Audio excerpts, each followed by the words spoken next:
Ça met des bâtons dans les roues, donc ça parle à bâton rompu. Dis-leur que les jeunesses de Sankara ne se tairont plus. Voilà un chef d'état comme les Africains n'auront plus. À cause de traite comme Blaise Compaoré, le corrompu. Révolutionnaire comme Che Guevara. Un franc-parler capable de mettre des mecs comme Mitterrand dans l'embarras.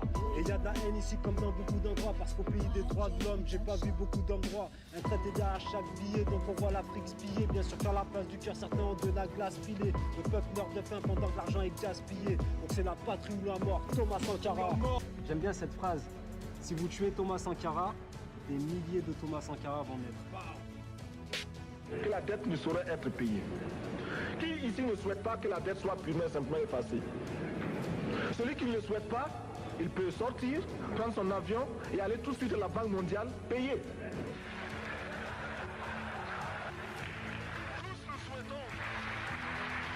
J'étais là, dans la salle à Addis Abeba. Je voyais dans le regard de certains chefs d'État toute l'admiration. Ça a été terrible. Nous ne sommes pas responsables de la dette. Qui a sauvé l'Europe? C'est l'Afrique. Nos anciens combattants ont sauvé l'Europe et finalement ont permis au monde de se débarrasser du nazisme. C'est la dette de sang. C'est l'Occident qui nous doit. Nous ne devons rien à personne. Il n'y a pas un morceau de terre dans le monde où un nègre n'a pas sué, n'est pas mort pour que les autres vivent bien. Il n'y en a pas. On ne vient pas me dire aujourd'hui que je dois quelque chose à quelqu'un. C'est nous qui avons servi les autres. Aujourd'hui, où on s'assoit ensemble à table, où c'est nous qui nous faisons servir, ça suffit. Il a compris le rapport de force mondiale. Il s'est dit, je crache mon venin, advienne que pourra. Je voudrais que notre conférence adopte la nécessité de dire clairement que nous ne pouvons pas payer la dette. Non pas dans un esprit belliqueux, belliciste. Ceci pour éviter que nous n'allions individuellement nous faire assassiner. Hey, bien le bonjour depuis Ouaga. Et je vous le dis, on va arrêter de vous regarder. Nous maintenant, la voie elle est tracée, on y va. Là, il devenait beaucoup trop big. C'est-à-dire que d'un coup d'un seul, tu es en train de dire à tous les autres pays, vous pouvez continuer de traiter avec tous ces gens, mais vous pouvez aussi dire non. Et si on est 10 à dire non, là, forcément, c'est sûr que la dette, on va pas la payer.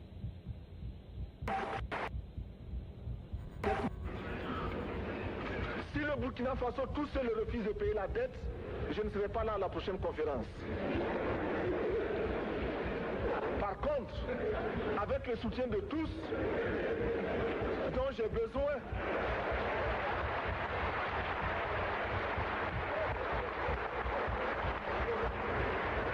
avec le soutien de tous, nous pourrons éviter de payer. Sur la dette, c'était la goutte d'eau. J'ai le sentiment qu'il a peut-être signé son arrêt de mort à partir de ce discours. Je vous remercie, Monsieur le Président. La patrie ou la mort, nous vaincrons.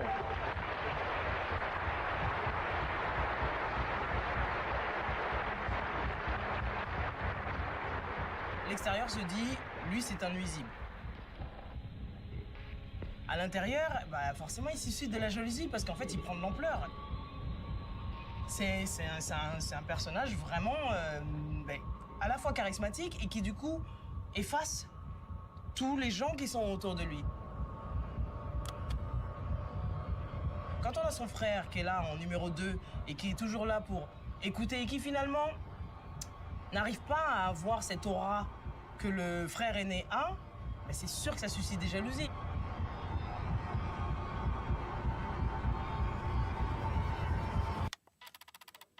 On est souvent jaloux de son frère. Hein. Et Blaise savait que Sankara, vivant, il ne pourrait jamais régner. Le jour où vous attendez que Blaise prépare un coup d'État contre moi, ce ne sera pas la peine de chercher à vous y opposer ou même de me prévenir. Ça voudrait dire que c'est trop tard et que ce sera imparable. Il le connaît tellement de choses souvent. Personne ne peut me protéger contre lui s'il voulait s'attaquer à moi.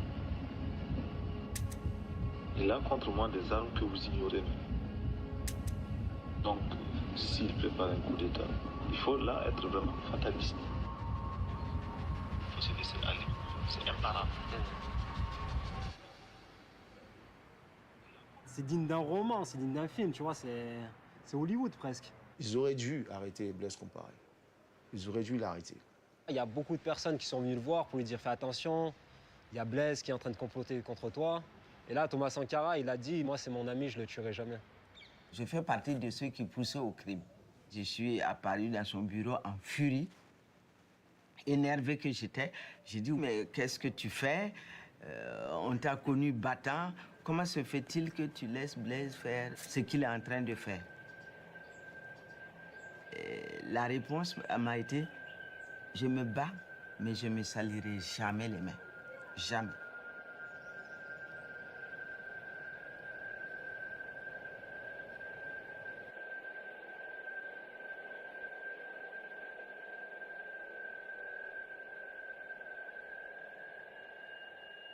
Chaque fois que je reviens sur ces lieux-là, c'est comme si c'était hier.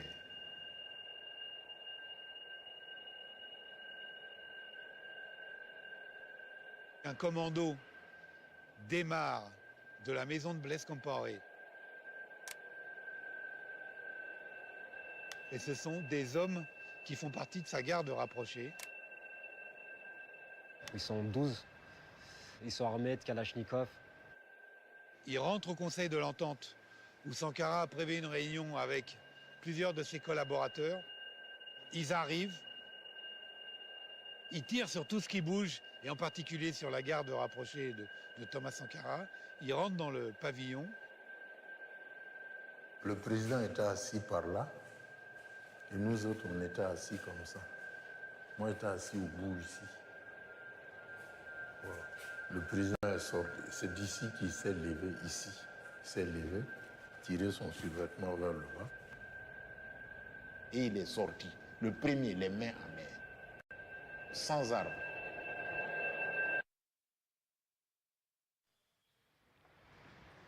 Il se fait exécuter comme ça, froidement. Il se fait buter, quoi. Il a été le premier sorti et il a été abattu à bout portant ici. Et puis bon, ceux qui ont suivi, certains sont tombés par là, d'autres par là. D'autres étaient venus se coucher par là. Moi, je me suis couché ici, juste là. On l'a criblé de balles et puis on l'a jeté dans un trou. Ils l'ont crucifié, c'est tout. Nous sommes dans l'un des quartiers les plus misérables de la capitale. Son cadavre et ceux de ses gardes, jetés ici, sans cercueil ni pierre tombale, juste quelques mots griffonnés. Sankara, tu as été trahi par ton meilleur ami. Il y a un détail aussi là qui m'énerve aussi. C'est que Blaise Compaoré, il dit quoi? Il dit que Thomas Sankara, il a été tué par accident. Il déclare ça, il déclare carrément qu'il a été tué par accident. Alors, on sait que c'est une exécution. On sait que Accident, c'est-à-dire des mecs viennent avec des calaches, entrent, les mecs ils lèvent les mains, ils l'exécutent par accident. Non, je dis que j'étais chez moi, j'étais même malade et lorsque ça tirait, des camarades, un camarade qui était avec moi peut le confirmer, je pensais même que c'était ma maison qu'on a attaquée. Je suis sorti même dans la rue avec mon arme pour me défendre. Donc, Vous avez des regrets? D'avoir perdu un ami, bien sûr. Et un regret aussi, qu'à un moment de sa vie, il ait pensé à nous liquider. C'est dommage. Ouais, c'est dommage.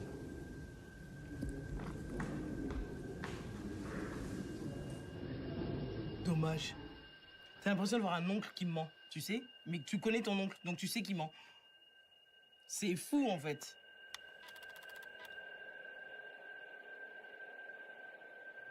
C'était lui ou nous.